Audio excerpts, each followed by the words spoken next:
Hey man, it's me, Kevin Smith, Silent Bob from all those Jay and Silent Bob type pictures, man. And I'm breaking the silence to tell you that you're listening to the Buff and the Blazer podcast with Drew and Toddo. Enjoy the show, kids.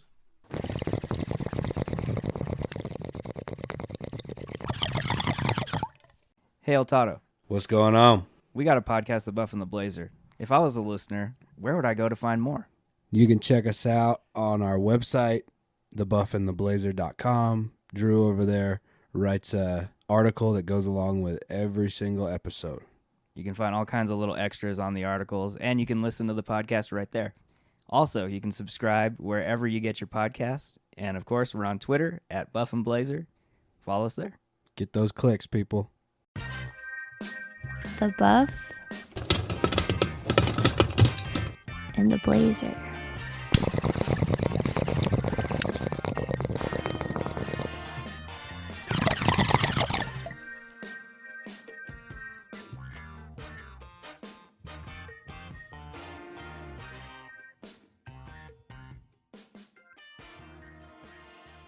Welcome to episode 55 of the Buff and the Blazer podcast, the show where we break down movies old and new. I'm Drew, and as always, I'm here with my good buddy, Mr. Toddo. What's up, man? What's up, dude? Nothing much. First, just a bit of a chaotic week. Just a little. Yeah, kind of hard to concentrate. Yeah. But somehow, I was able to fit this movie in. You know, this is quite a pick-me-up considering what's going on in our country right now. So. For sure. So hopefully this will be that for the listeners as well. Yeah, let's do that. We're going to be discussing, in episode 55, Disney Pixar's Soul, directed by Pete Docter and Kent Powers. And this was, I think, the first Disney Pixar film to be directly released onto the Disney Plus service. Okay. And it had a lot of hype behind it. A lot of people liking this movie. But before I get into my feelings about it, let's hear from you first, because I like to start off with you. All right. So I thought it was really good. I thought it was fairly confusing, not from a following standpoint, but from a target audience standpoint. I did not feel at all like this movie was for kids, even though it's a Pixar and rated PG. But all in all, I thought it was really good. I thought I loved all the voice actors. I loved all the animation. I thought it was really cool and really trippy too. I kind of wish I would have watched it on some psychedelics, because it was a really, really trippy movie and kind of dark at times too, that I thought would have been really cool on some mushrooms or something. I might put that in the back pocket and watch again later. But yeah, it wasn't anything like I expected it to be, if that makes sense. I think so, because generally when we do these kinds of movies, I mean, your reaction is pretty much it's meant for kids. Yeah. But I hear what you're saying, where this one has some pretty heavy, even the main message, I say, the takeaway of this movie is something not so much for kids, but more for old people, like adults and people who've been around for a while. Yeah, it was incredibly deep and extremely metaphoric. Yeah. I'm trying to think, when was the last animated movie we did? Onward. Onward, that's right. And that sucked. Yeah, totally. Well, liked different it. vibe, I right? didn't like it. It's a totally different vibe. So yeah, I would agree with you. This film is very adult. Just in the themes alone, it's a super adult message. I think there's going to be a lot of adults that can get something out of this movie. But to me, it's classic Pixar. It has the heart. It has the powerful message. The animation is awesome. Yeah, it's awesome. Even compared to other Pixar films, there was something about this one where they just had so much little detail. So many little details everywhere. Even in his classroom when he's teaching in the beginning. Yeah. I'm just man, look at all the little trinkets and pieces of stuff that they put on his desk and all throughout the classroom. It was just so cool. So I really enjoyed when that. show him playing piano and show his fingers. Yeah. I thought that was like really cool for some reason. Yeah. Like even the piano keys themselves, like you can see where the white meets the wood of the keys. Like the detail that they put into this, I mean, at this point, it's what you come to expect from Pixar.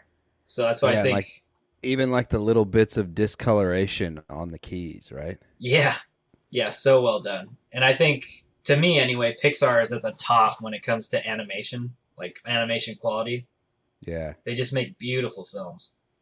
But yeah, I guess I was also pretty surprised. Like going into this film, I was expecting it to be somewhat like piercing, I guess, in terms of its message, but this was pretty deep, and it was pretty deep, I guess, on an adult level. That's what shocked me the most. Yeah. But yeah, I still say probably the most impactful Pixar movie I've ever seen has been Coco. I think Coco and Up. The two. Haven't seen either of those. Yeah, those ones are like the tear-jerking kind of Pixar films where the message is like, it's impactful, but it just also has really, really touching moments. Yeah, this one I wouldn't say is a tearjerker, even though it's dealing with death. Yeah. Basically the entire movie. Right. But I think it's another like solid it's outing kind for of hard Pixar. to pin down, right? Yeah, but I would still say it's like another solid film in their cap. Yeah. They put out another good one. So let's talk. I mean, we're not going to spoil this film, obviously, because it's pretty new. So we'll do our best. But let's just let's talk about. Hold on, I got a question real quick. Yeah, what's up? Did they hold this for a while? The film? Yeah. So what I heard was that this film went through a couple of different permutations. So like it was meant to be, I heard, about an animator, but then they ended up changing it to like a jazz / like soul musician. Huh. And like the story kind of morphed in and out in different ways. But in terms of how long it was done or how long they worked on it before it was released, I'm not 100% sure. So like I heard someone say that the scenes in the afterlife with the like real straight lines and stuff like that, yeah, was almost like those were, I guess, concepts for the original film with the guy that was an animator, but it's almost like they just kept it. Oh, so like he died. Yeah, like I heard it was basically, and it was like not completed or something. No, it's almost like the same story where like the dude was an animator rather than a jazz musician, and so it was almost like, actually I think it was Mark Bernardin who was saying this on Kevin Smith's podcast, but he was like, you could kind of tell that in like the afterlife scenes they were doing this like motif for someone in animation where you get all those line drawings of the figures in the afterlife. Oh. So, I mean, I don't know if that's true or not, but I could kind of see it. Yeah, because it was quite the contrast between like the administrators of the Yeah, in-between world and then the souls, which are like three-dimensional and bubbly. Right. Yeah, it's a trippy-ass movie, man. It is, and like the sequence, just the couple sequences you get when he first gets into the afterlife part of the film, that was like out of Dumbo with like those really trippy fucking sequences. Yeah. With like the elephants and stuff. Oh my god. I was like, man, I wish I was like on something watching this because it looked right. It's totally a drug movie. It's trippy. I have to say this because it was like one of my favorite scenes, but when you have, what's his name? Graham Norton's character, Moonwind, when you're first introduced to him on his boat, that scene where he's in his ship and then he's like blasting the Bob Dylan song. Yeah. Oh, man. This is like my favorite character in the whole movie. But yeah, I love... it's going to be kind of hard to talk about it. I know. But... And I'm kind of like bouncing into character, but I guess we could talk about the themes of the movie because that's pretty important. We don't have to spoil a whole lot with that. But so like you said, surprisingly, this film is called Soul, and it has everything to do about death. Yeah. And, you know, I didn't honestly even think it was going to go in that direction. So when it happened, I was kind of shocked. I was like, oh wow, so they're doing the whole like afterlife thing. Yeah. But let me just ask you this. We'll start off with this oddly, but let's talk about the ending of the film. Okay? Okay. So that's where my critique comes in, because I feel like the entire film was setting you up with these really like heavy moments where they're getting pretty serious about like building up to a point where you think he's going to make a decision. And I thought for sure, I was like, okay, he's going to make the decision and it's going to end this way and it's going to be really beautiful and bittersweet. But then they just totally kill it at the end. And it's like a super tied up in a bow kind of ending. Yeah. Well, And, it's Disney, man. and I know it's Disney, but I still feel even though it's PG, they could have kept it that way. And it almost would have worked out even better, I think. But it still could have been happy, because then, you know what I'm saying? Like, you still have the other character that is able to go that way, and then the main character, Joe, like, he's able to do his thing. Yeah.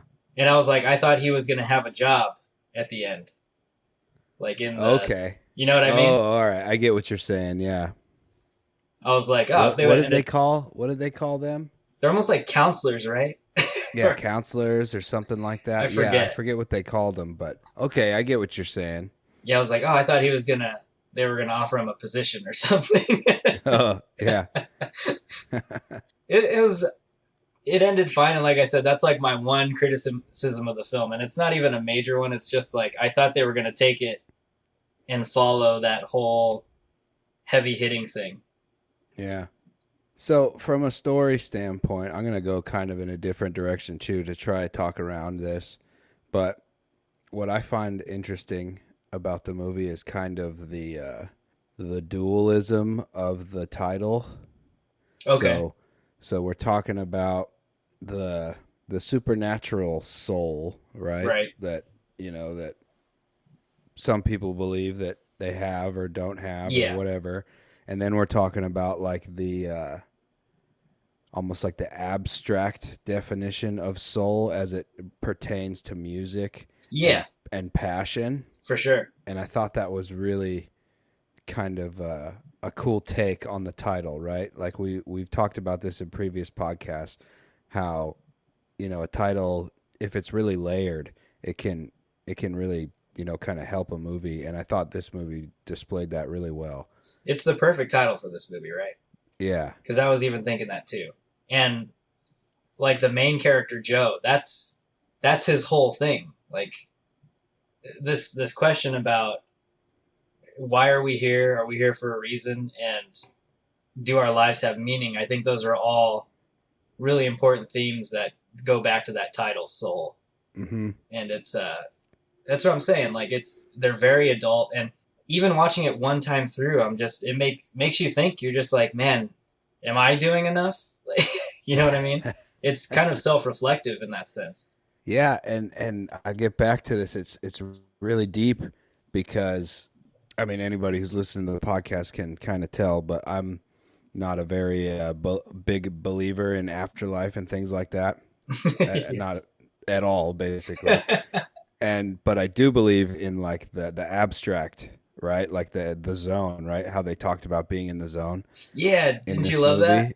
Yeah, I love that because like that is something I think is tangible and real, and it pertains to basically anything that you're into, right?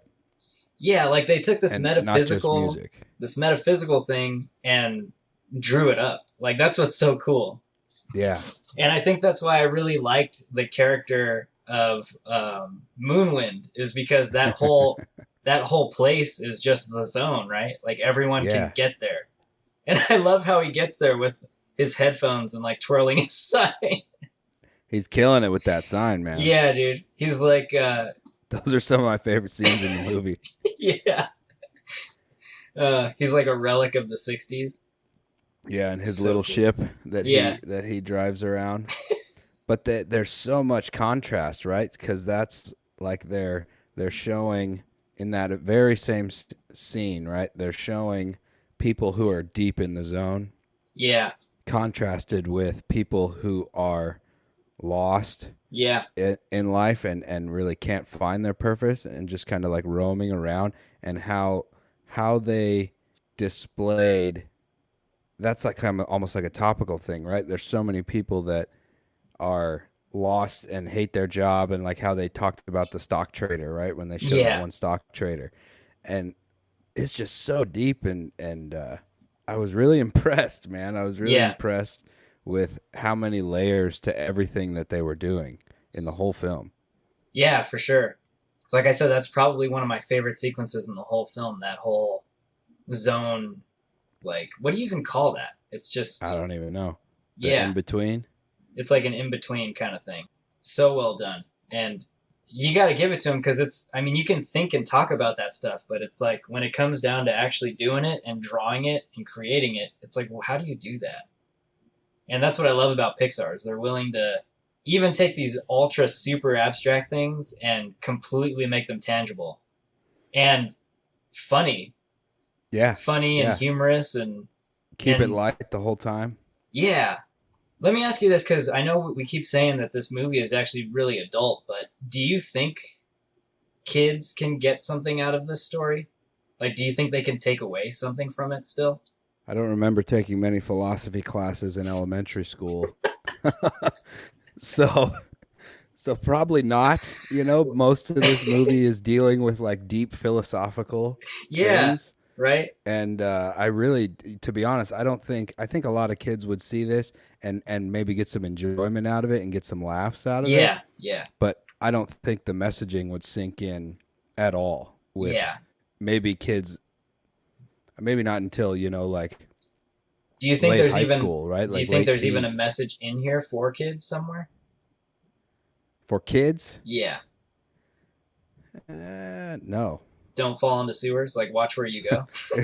Well, yeah, more practical things, you Yeah. know, but maybe some kids will pick up on some of the passion arguments, you know, and some of Yeah, the, but I really doubt a lot of kids can even relate to right. the purpose stuff, right? Because you don't have purpose when you're a kid. Your purpose is to have fun.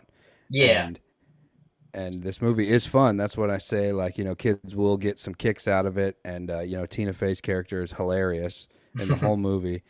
And but yeah, I think this is one of those movies that like aired way more on the side of entertaining the adults, but giving kids something to like laugh and point at. Yeah. That's a great way of describing this movie, I think. While Onward was like all kids, nothing Yeah, for the adults. right. I'm trying to think. Yeah, out of most of the Pixar films, I would say this one is probably one of the more adult ones out of Yeah. the ones that are out there. Maybe Up has a little bit more of an adult vibe to it. But yeah, this one is, the themes at least are very adult. So, was there anything else that kind of stuck out to you in terms of where they took this story? Like anything that surprised you specifically, where you were like, I didn't think they were going to do that? Really just the whole thing. The whole thing, yeah. I took quite a few philosophy classes. And here's a question. Do you think I took a lot of philosophy classes in college, and do you think they had like a team of philosophers that consulted with in I wouldn't be writing this movie? surprised if they did. You would be or No, I wouldn't? wouldn't be surprised if they Yeah, did. because there's some really deep stuff, and Well, they're touching on so many different philosophical themes that I am sure that they had a whole team of these dudes saying like, "Oh, well, you can't do that because that won't make sense according to this theory or whatever." You know what I mean? yeah, well, even when 22 is in Joe's body and they're getting the haircut, and when she just starts explaining where she came from, her like Yeah, one sentence explanation of where she came from, I was like, they came up with that line on their own. Like, you know what I mean? yeah, Like it was yeah, so precise and explained perfectly like where they were from, but it was so technical too. yeah, So yeah, I mean, I wouldn't be surprised if they did because the writing was so like on point. I think when it comes to explaining what all of that is, dude, I yeah. took one philosophy class in college and I almost like pulled all my hair out. I was just like, Well, one thing you got to understand about philosophy is this is going to sound really bad, But I do like philosophy, by the way. But a lot of it is dudes really, really reaching to try and sound really smart. And that's just the truth of it, you know? Even the old guys, they were trying to figure stuff out, you know, and the some of the earlier guys. Yeah. And then a lot of it is trying to expand on previous ideas and sound smarter than the previous guy. Yeah. So a lot of it's rabble, you know, but there is some meat in there, and it's not a science by any means. Did you guys do like the proofs and stuff where you Yeah. like deconstruct arguments and stuff like that? Yeah, and a lot of it's just rabble, to be honest, you know, just like a lot of other stuff that we've talked about on this podcast, like cultural relativism, right? Yeah. Like a lot of it's just rabble, but there is some good meat in there, you know? And Yeah. my biggest criticism of philosophy in general is they try and like, it's almost like nuance on steroids, right? Where they're going sure. so deep into nuance that they're straying far away from practicality, Yeah. you know? Yeah. But you said your criticism of the movie was the ending, right? In terms of story, we're still talking story. If I Yeah. had one criticism, Okay. because I don't have much to criticize in this movie I don't at all, either. but if I had one, it would be on the messaging side, and Okay. specifically towards kids, because I think almost all the messaging in the movie is on point, except for the supernatural definition of soul. Like, I don't think it's necessarily a good thing to be Oh, I get you. telling or implying to kids that is something that is real. Many people may believe in it, but it's not tangible in any way, shape, or form. There's no evidence for any of it. While there Yeah. is evidence for the abstract version, right? The zone stuff. Right. I So think that that's would- purely like Disney being a business, and they're like, Yeah. a lot of kids are going to understand what this is. Yeah, and that's a total minority opinion on my Yeah. part, because like I am definitely not in the majority on that, but Yeah. I don't think that's generally a good thing to be teaching kids. I get you. Anything about the afterlife in general, in my opinion, I don't think you should be teaching kids. Yeah. Fair enough. I think that's just my opinion. I'm not trying to offend anyone, but that's my thing. All right. So yeah, I mean, if you can't tell, we're having some trouble picking out like really hard critiques for the movie. Yeah, I'm reaching on that one, but it's still a beautiful movie in many ways. Yeah, it is. In almost all ways. Yeah, and I think my criticism simply comes from like just expectation and not managing expectation. Oh man. Well, if you don't have anything else to say about story, I think we can move on to the cast, like the wonderful cast in this movie. Yeah. Okay, well, what is this, our second Jamie Foxx film? Project Power? Yeah, Project Power. I think Was there that's all anything we've else? Yeah, I think so. reviewed. So yeah, he comes back, and he plays Joe Gardner, the main character, and he's good. He's good in everything. He's a good voice actor too, and I just like how it's funny. The physical character of Joe Gardner is not how I picture Jamie Foxx in that kind of role, but the way he voices the character, that's exactly how I expect that character to be. It's really strange what visually changes Yeah, when you're hearing Jamie Foxx's voice, when you're looking on the screen at right. Joe's character. And it almost like does this weird thing to your brain where you're like, I know that's not what Jamie Foxx looks like. Yeah, And you almost like second guess that it even is Jamie Foxx because he's doing such a good job at being in character. man, there were a couple times where I like literally closed my eyes because I was like, I cannot see Jamie Foxx. Right? Yeah, okay, I was it not doing just that me? the whole movie, man. Yeah, because I just didn't recognize him, Yeah. the way he voices the character. So yeah, he does You know a what great I think job. it is? What's that? He's so cool in real life. Yeah, I guess that's And- it, huh? And his character isn't terribly cool in this. It's almost No. kind of like dorky a little bit. Yeah, a little dorky, completely different from a character he'd normally play live action. But I was doing that. I was like closing my eyes trying to see Jamie Foxx. So yeah, his character was really well done because I think he's the character that we view this movie through, like the lens through. And I think everyone can find a quality that Joe has and connect with that. Yeah. Like we already mentioned, he's a character that he has aspirations, and it's like he's stuck between I don't have the time or the money to go with what I really want to do, and it's just part of life. And then he finally gets his big break. At the same time, while he has that longing, and he's almost like floating through his life, hoping for something to happen, he's also like very passionate. Yeah. So he's a very passionate character, and he's very much into his music and his playing. And I think that's so many of us. Like we're all passionate about something. Some of us are lucky to have a job where we're able to do exactly what we like. I think that's a really nice, yeah, Not a many. very select few people. very few of them. But I like that about his character. I think that's the biggest takeaway for me is you're able to identify with a lot of what his character is about in this film. And that's the way for so many different people to get into this film. I really enjoyed how they highlighted the almost, what's the word? Disappointment in expectation when he does finally, have his culmination. Yeah.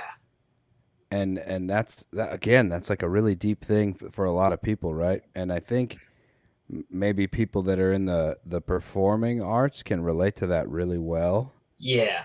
Right? Like when they're on stage, they're in that zone and they're getting that feeling, but when it's over, there's this expectation that there'll be satisfaction, but it's not there. Yeah, and it's not even in just, like the performing arts or entertainment. You see it in like sports, and you see it everywhere someone's doing something at an extremely high level and then it gets taken away. There's something to that. Yeah. But then it's kind of bittersweet also because he's in this moment where he realizes that it's almost like the thrill of the chase was everything for him. Mm-hmm. And then once he gets it, he's a little bit underwhelmed. Yeah. And yeah, this movie is filled with little moments like that, like little epiphanies. And it just causes you to kind of question, like your aspirations and what that's like if you were ever able to achieve any of your like really big goals and wishes. I love that this movie makes you think about all of that. Yeah, and you said the right word right there, right? It's like achieve is the wrong mentality almost. Yeah. It's almost as if the moment is more important than the achievement. Yeah. Like the feeling that he's expecting after the achievement isn't nearly as powerful as the moment while he was performing. The moment itself. Yeah, and that's a really good message that there's meditation is like so big and hip these days, and I think a lot of people search for that because they don't have anything in their lives that get them in that zone. Yeah. Right. And it's a fucking really deep movie, man. And I just love Jamie Foxx, man, going back all the way to the WB days and Booty Call. You remember that movie back in the day? I just love him so much. He's so good. And the fact that he got into music like super heavy. I love that he got a role like this. Yeah. I didn't even check to see he had to be singing talented. something, right? Yeah, but he's a full-blown, five-tool entertainer, Yeah, he can play sure. music, he can sing, and he did stand-up comedy. He's a great actor, and he's just everything, man. So good. And then we can't forget to mention Tina Fey is 22, the co-star. Okay, she's another one that I was like, I know it's Tina Fey, but I just don't hear Tina Fey. I didn't even know it was her until we started doing this podcast, and I pulled up IMDb. Like, how much do you think it is that we just, like, we see them, and just because we see them, it's like, that's, okay, obviously it's Tina Fey, but then when you only get the voice, sometimes it's hard to tell. Yeah, and my references to Tina Fey are fairly dated Yeah, Basically just the SNL days. I've never watched same. any of the shows that she's Yeah. done, like the NBC or 30 Rock. yeah, I never watched 30 Rock. I don't know if she was in those Parks and Rec or Community. I assume she was because that was like all of those people, but I had no idea it was her. I was trying to figure it out the entire time, and I wasn't going to look it up because I Yeah. wanted to see if I could figure it out, and I was just drawing a blank the whole time. I But her like character is extremely deep too, and she's like really stuck on the nihilism side of the philosophical spectrum, Yes. and I love that. I love that side of the spectrum. Like, you know, now that we're talking about this film almost, isn't it like all about dualism, this movie? Yeah, yeah, Like the whole thing, right? yeah. Because, like you said, she's the nihilist, and Joe is like the dreamer, the Mhm. optimist. Yeah, And then it's when they come together that they actually find what they're looking for, essentially. And I love that. And I just love all the little moments with her when you're first introduced to 22. She's just this little piece of shit. Like, yeah. Total little punk ass. yeah. But then I like how she kind of warms up to him because she realizes that he's not trying to change her or anything. He's actually trying to use her. Yeah, She's like, oh, that's kind of cool. That's different. And then I love all her mentors. Like all the mentors she had before him. yeah. I can't And you- remember off the top of my head. Was it Abe Lincoln? There's Gandhi's in there. Gandhi, Carl Mother Jung is Teresa, in there. Carl Jung. Yeah, there's philosophers in there, so that's hilarious, man. Oh god, I loved her character. She brought a lot of the comedy, I think, Yeah, to the movie. And yeah, before we move on to, I do want to say I loved the cat situation Yeah, and the body swap stuff. Like I absolutely loved when Jamie Foxx was the cat. yeah, yeah. That was funny, and yeah, I liked when 22 was in Joe's body too. I just Yeah. love the. It's like the fish out of water story again. Yeah, More so for 22 though. I liked watching her interact with the world that she's never seen before. That was enjoyable. And then I love the pizza stuff, like how she's never tasted. dude, how a good slice. did that animated pizza look? Oh, dude, and it's And the New York bagel? style. Yeah, the bagel. Dude, it all looks so good. Have you ever had like authentic New York style pizza?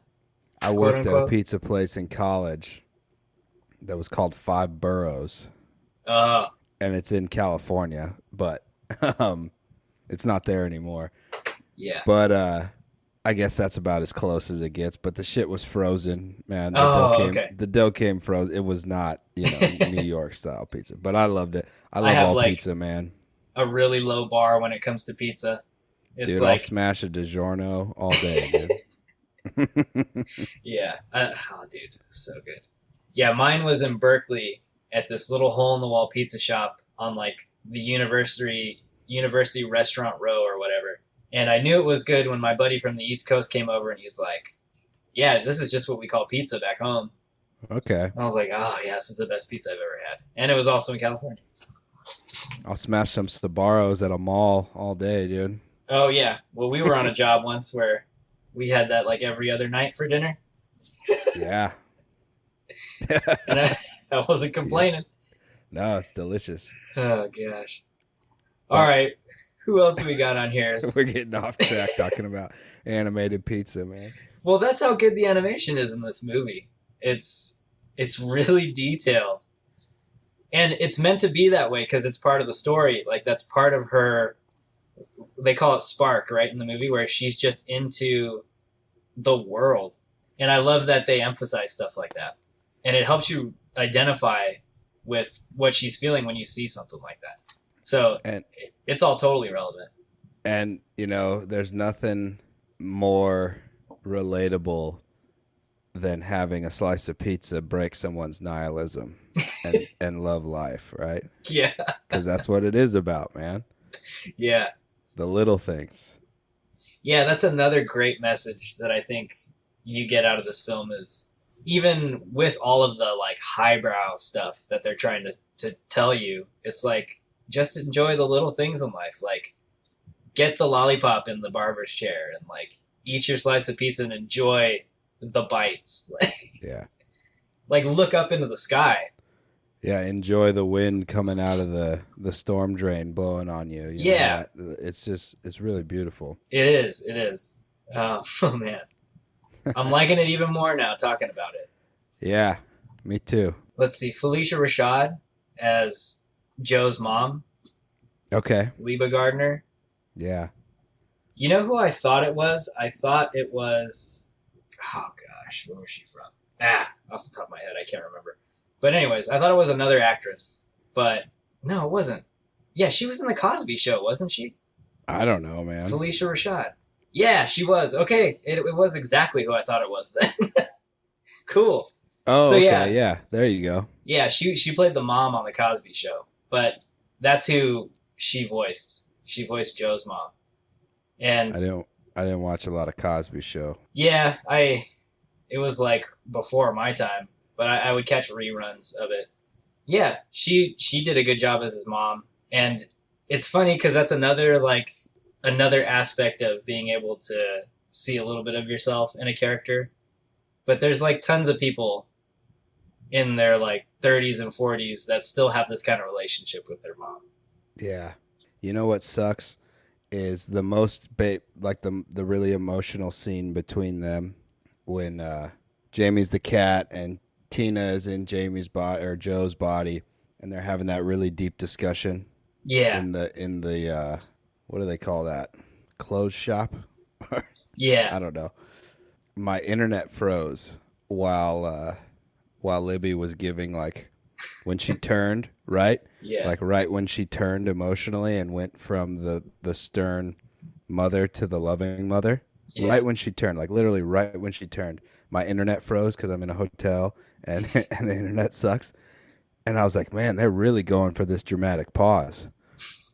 And then I realized the internet shut down. I was like, fuck, dude. So totally ruined like the most emotional scene in the entire movie for me. Slow zoom onto her face. Yeah. I was like, uh-oh, we got the other lamb coming back. But yeah, she said a sentence right as the turn was happening and it paused. And I was just like, man, they're milking this. And then I realized it went on for 15 seconds. And then I was like, oh, I got to reset the internet. The other thing I thought of, because you just reminded me when this movie ended, I was like, hashtag no regrets. But done in a much more digestible way than that other film. Oh, man. Let's see. What other characters you like? I loved Graham Norton. I mean, you did too. He's my favorite. He was my favorite in the whole movie just because I thought he was hilarious and quirky and just totally pulled out of the 60s. I love his whole getup. I love when he's in the living world and also when he's a spirit in his ship. And then I love his job, how he basically is trying to help the lost souls, right? Yeah. They try to get them back. That was really cool. I loved his character. I've already said it, but I loved the sign spinning part, and I loved when he's piloting his little ship in the sands of the in-between world or whatever. Yeah. And then I also thought it was cool that they're able to meet up in the living world. Yeah. Once they get out of the zone. Yeah. That was so clever. Cool. Yeah, really clever. I really liked Rachel House as Terry. Yeah, okay. So this is another second film that we've done with her. Do you remember what the last one was? Let me see. Not offhand. So she was in Hunt for the Wilder People. She was. And she played the child services officer. Yeah. Or whatever, right? Yeah, okay. Yeah, for sure. Yeah. So it was, and I liked her character too, how she's counting. Yeah, she's the bean counter. Right. Total accountant type. Yeah. All about the numbers. And then we got to shout out. Sorry. Angela Bassett as Dorothea Williams, the sax player. For sure. Yeah. And that's perfect casting to me because she has she's one of those big personalities in the film that's very strong. Yeah. And what you would expect a legendary jazz musician to be like. Mm-hmm. I really loved. I can't remember exactly what the line was, but the line that she says to Joe when they're outside the club after the concert. When she's talking about the fish, like the fish metaphor. Yeah, that's what it was. The Yeah. ocean stuff. Right. Yeah, it's really deep, really, really cool. Yeah. And I also loved the female Jerry, Oh Alice Braga, yeah. or Alice Braga. Yeah. I absolutely just loved her voice. I know, like It was super like- calming and Yeah, warm. I know. it was like I think I'm gonna have to do some drugs and watch this movie. Hey, and then we got to shout out Questlove. Yeah, It's Curly. Questlove, man. And they made I him saw a drummer. The Roots. Yeah, I saw the Roots at a concert in 2015 at a music festival, and they had this. Quest was great, and the Roots were great, but they had this redheaded dude who came out and played the sound pad thingies Uh-huh. that DJs use now. Yeah. You know what I'm talking about? Like those Mhm. little rubber buttons. Yeah, they're called sample machines, I think. Yeah, and this guy did like a 20-minute solo. He had two of these sound pad or whatever you called them, Yeah. and it was just amazing, man. He did Wow. like this crazy solo, and he would slow down and show you, right, that Uh-huh. he was actually doing something, right? Because there's so many DJs that like you can't tell what the hell they're doing. You know, you don't Yeah. even know if they're doing anything, if they're just playing a song. Yeah. And this guy was like, it was so cool. And I don't know who that guy is, but Where was that? that was awesome. Huh? Where was that? That was at Kaboo 2015, Oh, the cool. first year, I believe. Damn.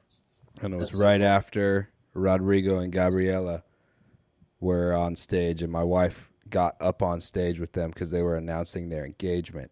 So they invited a whole bunch of people on stage, and my wife and my other friend made it up there, Whoa. got to dance on stage. It was a great show. So cool. Yeah.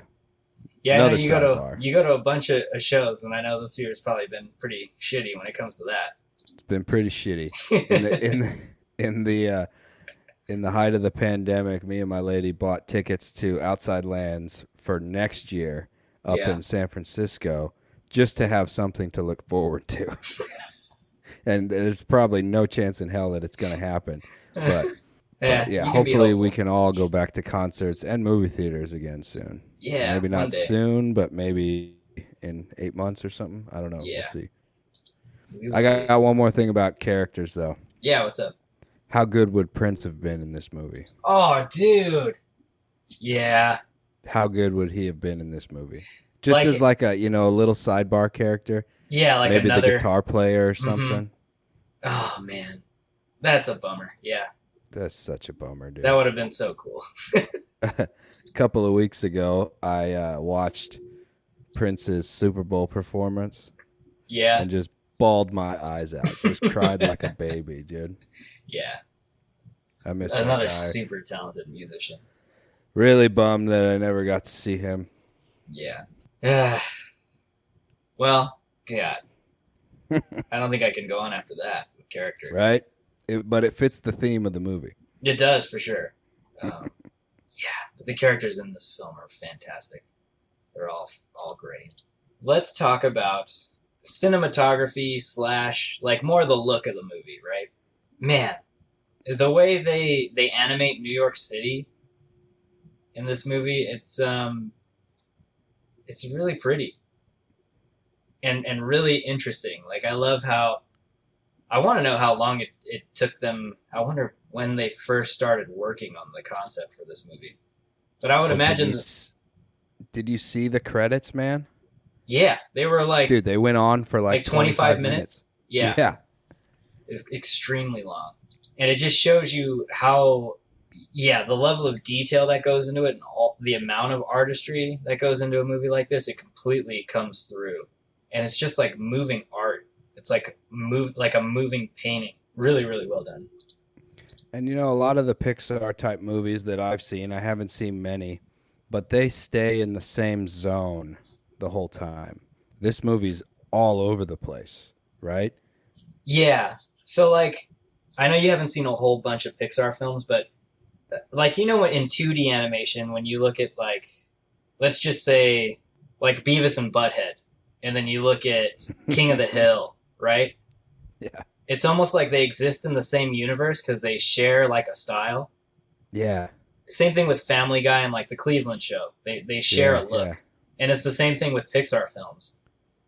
And you get some of that in this movie, but I feel like out of all of them, this one kind of steps into more of like the not realistic way of portraying the world, but more realistic than some of the other Pixar films, I think.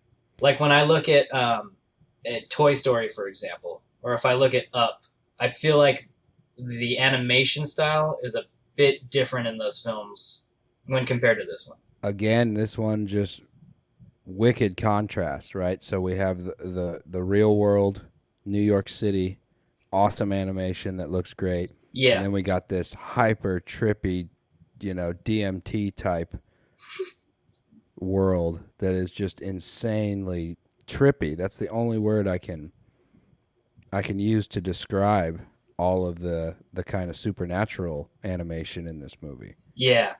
So yeah, there's that dualism. Oh yeah, the skyline, some of the nighttime skyline shots of New York City, some of that looked like it was real. I was like blown away by the detail.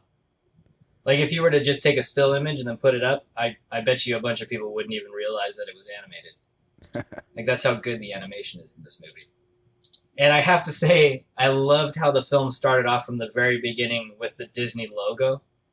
Okay. Because like they all start off with that theme song with the castle and the fireworks. Yeah. And I loved how they used the like crappy elementary school jazz band. And it was, and then kind of came into, and it's like, oh, because that was the first question I had. Yeah. I was like, man, what are they doing with the music over here? But it fits right in with the theme, And, yeah, and then you move right into like the classroom. Yeah. That was clever. Was there any particular shot or visual that stuck out to you? I mean, I know we both like how they did the in between and the afterlife, but yeah, that's what I was gonna say. Like the sand, him driving the ship through the sand, and then all of the crazy little lost souls walking around, like, and all the shadowy stuff. And then they even contrasted that scene at like a fairly consequential or culmination of the movie when Joe is trying to track down 22. Yeah. You know what I'm talking about, when she's lost? Yeah. And it was like the trippy real animation, the real world in the sand trippy world. Yeah. It was so cool, dude. And then on top of that, you even get to see what it's like inside one of those lost souls, like what they're seeing. Yeah. Yeah. So it's like this layered cake. It's crazy. You just get to see every little bit. Do you think that scene in particular would scare a lot of kids? Because I think it would. Yeah, I could see that. I mean, the lost souls in general, they're kind of scary, in like when you relate it to the rest of the film. Yeah. But it was so effective, and I didn't even think the way you're able to see inside, like, and get an idea of what they see. That was so cool how they did that, and really effective. Do you think that Pixar, given how kind of ahead they are of everyone else in this kind of digital animation world, yeah, do you think they would ever do like a really heavy animated adult movie? Because that's what I was thinking about this whole time. I was like, this movie has so many adult themes and it's so deep, and would they ever have the balls to do like a fully adult version, like a really dark story or something really kind of trippy? I don't think they would, but I just figured you know much more about this than me. I figured I'd ask.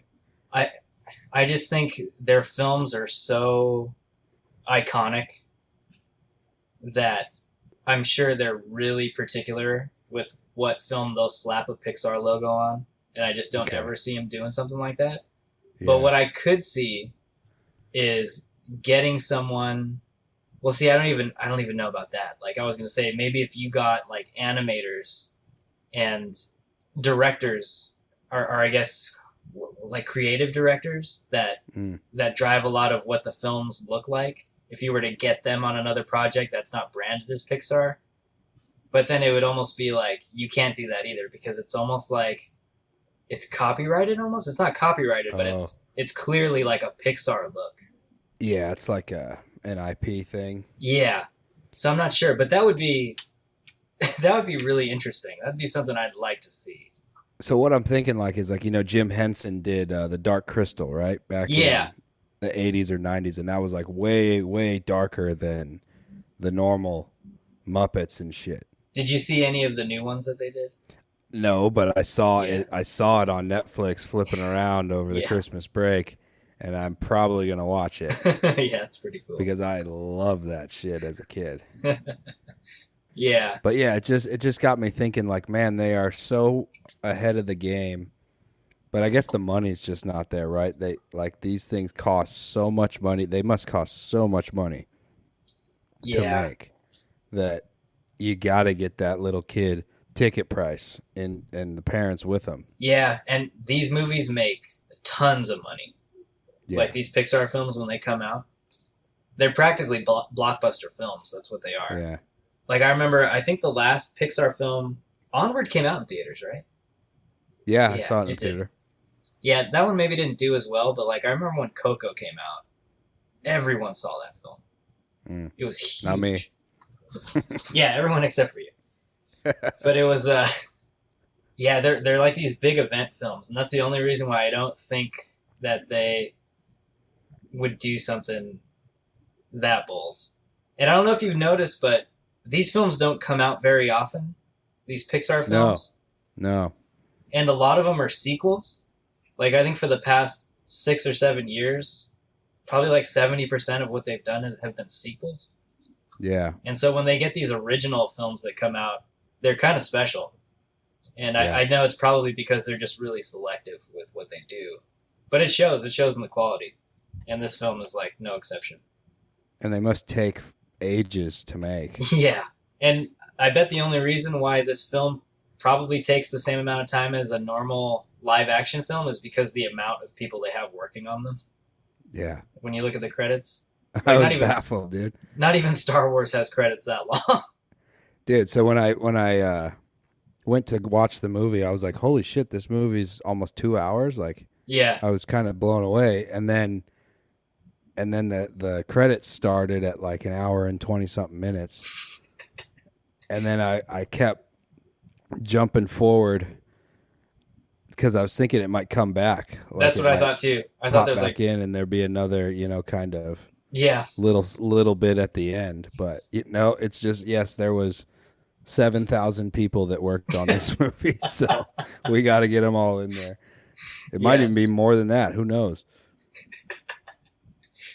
yeah, they had a small army working on this movie.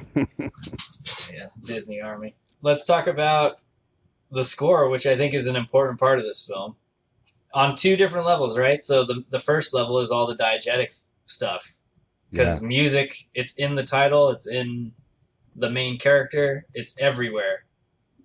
And then you have the score itself that's used to underline some of the scenes. And I liked your reaction when you found out that Trent Reznor scored this film. Yeah, I was blown away, man. I had no idea he does movies. Yeah, he's definitely become almost this household name in movie composing. Trent Reznor, he's like, everyone kind of wrote him off because he's from Nine Inch Nails and he's a rocker and he's trying to do movies, and then he ends up winning an Academy Award for Social Network, and now he's like this really well respected movie composer. And I just thought it was really interesting to see him write jazz. Yeah. It's so cool. And it's good jazz too. Did you like the jazz music? I loved every bit of the score in this. Okay, cool. I loved all of it. Yeah. And I thought almost it was going to be way more heavy on the music as the movie started. Yeah. but it kind of like stayed in this nice zone of being a theme, but not being the main theme, right? The main theme was really the philosophical stuff. Yeah. But I really enjoyed it. And like you said, I was blown away. I mean, my Trent Trent Reznor is like, fuck you like an animal, and like that's what I think of when I think of Trent Reznor, man. So Yeah, it's so true. yeah. I was impressed by the jazz because I don't know, to me anyway, jazz is kind of like complicated music because it's so I just thought of something really funny. what's that? Seinfeld uses the line "You like jazz" in quite a few of the things he's done, and it just made me laugh. Oh my gosh. But yeah, like jazz has this thing, like this improv thing, where you can take it in any direction, and it's all kind of like it has a form, but it's almost free form at the same time. And he pulled it off so well in this movie. The jazz is perfect. It's beautiful. And then when it comes down to the non-diegetic stuff, and you start getting into this more like electronic style music, it was really like minimal, really minimalist. Not complicated or anything, but it does exactly what it's supposed to do. Yeah. And it underlines the emotion just enough to where it's not trying to like force feed it to you. Yeah, and I really enjoyed all the trippiness too of the, I guess it's score, but like the sounds, right? The sounds of going on in the supernatural side of this movie. Yeah. Like the kind of like ambient noise that's going on with the escalator. Right. I loved all of it, man. I don't think it's a stretch at all to say that this could be another nomination for him for this score. Like, that's not a stretch at all to me. So this movie's going to be in the 2020 bracket, right? For awards. Right. Yeah, I could see that. I can't really think of any of the movies we reviewed that have a better score than this one. Yeah, this one was pretty good. Like, maybe Atomic around. Blonde, but that's yeah, that's 2017. That was just someone that had good music and that's taste. different. That's just different thing. Yeah, just different. All right, well, I think we did a pretty good job without spoiling too much. Yeah, I think we did the best we could. Let's get into our love-hates for the movie and start to wrap up a little bit. So let's start with you, man. What I loved was how fucking deep the movie was, and how so many different people can get something out of this, and hopefully a lot of people can take away the importance of the whole message of the movie is like finding your zone, whatever that may be. Yeah. And that's what I really loved. And you know, I'll say another thing, just how surprised I am at how much of like an intellectual movie this was. Yeah. When I was not expecting that at all. And I don't have anything to hate. If I can criticize one thing, it's the messaging on the soul stuff. the afterlife stuff. But again, that's just me. Gotcha. What about you? So the one thing I dislike about the film is the soul aspect itself. Yeah. Yes. Don't be telling kids that they have a soul. That's a bad thing. You don't have a soul. You can have kid. soul, but you don't have a soul. Oh, man. Yeah, you got no soul, kid. All right, my love for this film is I just thought the topics that they presented in this film were kind of ballsy for Pixar. And they've dealt with serious topics before. They've dealt with topics that are, you know, not easy ones, but this one deals directly with death. And like it's about like loving this life, I guess, like loving being alive, but then also giving you this element of accepting death too. It's again, there's that duality going on. Yeah. And it's just filled with with philosophy and symbolism and just all these great things. It's really rich. So I guess that's exactly what you said. So I love it for the same reasons you do. And then in terms of hate, like I said, it's not a hate, but I feel like they could have pushed it even further a little bit at the end, where it's like, give him a job and, that give him an official role as a counselor. Mentor or whatever. As a mentor, yeah. That's why I absolutely thought it was going. But I like that it was a happy ending because it's, while it is very adult, it still is a kid's film. And I had trouble even kind of putting it together myself with like what that whole thing was. Yeah. So I could imagine a kid just being like, oh, that looks, it's colorful and it's bright and it's really cool. So I like that. I think there's enough for kids to get out of it, but there's a ton for adults to get out of it. And I think that's what Pixar prides itself on is not making a good kids film for the most part, even though they've done that. But it's more so making a good movie that everyone can watch. Yeah. And this one, I think, more than any of their other ones, like a lot of adults can get something out of this, specifically. And flip their desk over and go live life. Right? Yeah, that's what I wanted to do. You get your Ebenezer Scrooge moment. Yeah. Yeah, exactly. I want to drill down on something real quick though before we rank this. Sure. The very reason that you said that you loved about the movie, about living life, and in the present, right? I think the belief in an afterlife is directly in opposition to what you said. To that, yeah. If you're too concerned about getting something in another life, yes, that you're gonna miss something in this life. I get you. But that's all. I'll get off my atheist soapbox. Oh man. I want you to rank this movie first because I'm having a really hard time figuring out my. Okay, so I got our sheet here with our categories on it, right? So I get the enjoyment point out of it. Story, I'll take off half. Okay. Okay. I'll take off half just for my little criticism. I love the characters. I love the cinematography. I love the score. I liked it in general. So I mean, I can't give it anything less than a 4.5. Okay. It's really good, and it's a nice little pick me up. It's a sweet film, I guess you could say. And if you hate your job, if you're stressed out about like shit going on today, put this on. I mean, come on. Yes.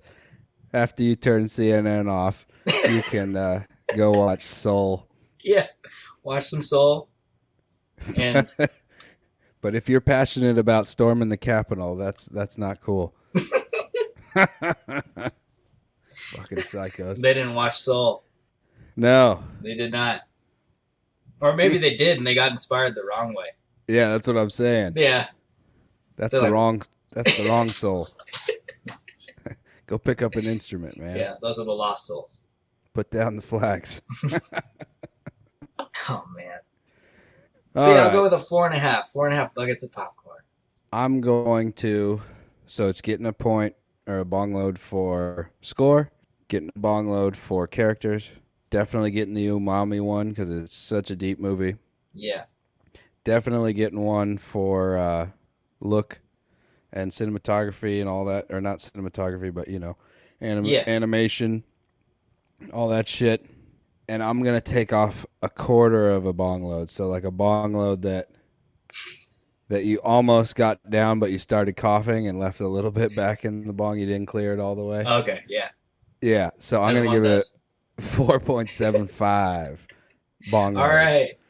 It's really, really good, man. And It's the good. only quarter of a point I'm taking off is for that messaging stuff, the afterlife and the not the abstract, but the soul part. Not having soul, but having a soul. I think that's the wrong messaging. Hey man. But it's a damn good movie. It's all man. good. Yeah. Damn good movie. It's really good. Yeah. Do you think your other half would enjoy this movie? I do. Yeah. Yeah, yeah. And I actually, I think I might set a little drug date to watch this movie with her. Man, this would be Do one some to do drugs it. and watch this movie. The level of trippiness, man, in this movie made me really, really wish that I was on psychedelics watching it. Yeah. Yeah. Me too. Me too. So go out and watch Soul, kids. Yeah. And remember, you don't have one. Oh, Yeah, it's a public safety announcement from the Buff and the Blazer. Uh, Man, well, yeah, that was a lot of fun, dude. It's a nice film to kick off the year, a new year, and our first movie review of 2021. yeah, we're So- getting dicked around a bit by the movie crowd right now. They're not releasing anything on streaming. All these hot movies that are going to be in the awards stuff. So we'll try and figure out something to do next week that's pertinent. Yeah, but we'll be back for sure. But that's all we got for you for Disney Pixar's Soul. That was episode 55, and Happy New Year, everybody. Welcome to 2021. We're off to a bit of a rocky start, but we'll get back. Hopefully. And we will be back next week. So I hope you guys have a good week, and we'll catch you on the next one. Peace.